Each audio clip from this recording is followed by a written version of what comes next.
intaas waxaan odhan lahaa rabadaan ku saabsan tahay laba kelimaan ku dari lahaa sidaynu la soconno inna lillaah wa inna ilayhi raajicuun magaalada Hargeysa waxa ka dhacay xalay arrin aad looga naxo oo aad iyo aad tirayowle marka daawaday aad iyo aad baan maaragtay uga naxay magaaladii qaniga ahayd oo xoolaha haysatay dadkii danyarta ahaa oo wadatada ahaa oo waliba haweenayna u badan yihiin suuroodo waa barakaceen xoolii waa gubteen guriyihii waa dumeen dadkii waxba gacanta uguma jiraan marka wallahu fi auni alabdi ma kana alabdu fi auni akhihi qofka ka shaqeeya dadka in loo gargaaro oo wax loo qabto dadkaas islaamka ah oo Soomaalida ah oo maaragtay dhaqan iyo af iyo diin iyo qiblo iyo dhinac kasta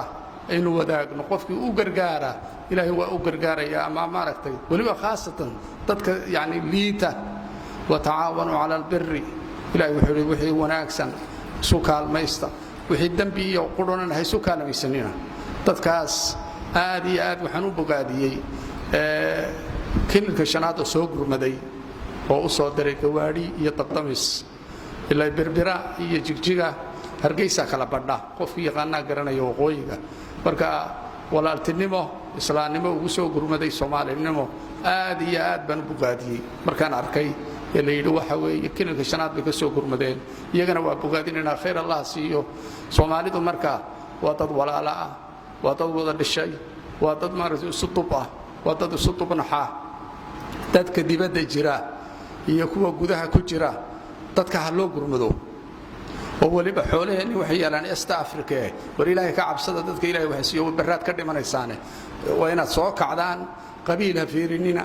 gobol ha fiirinina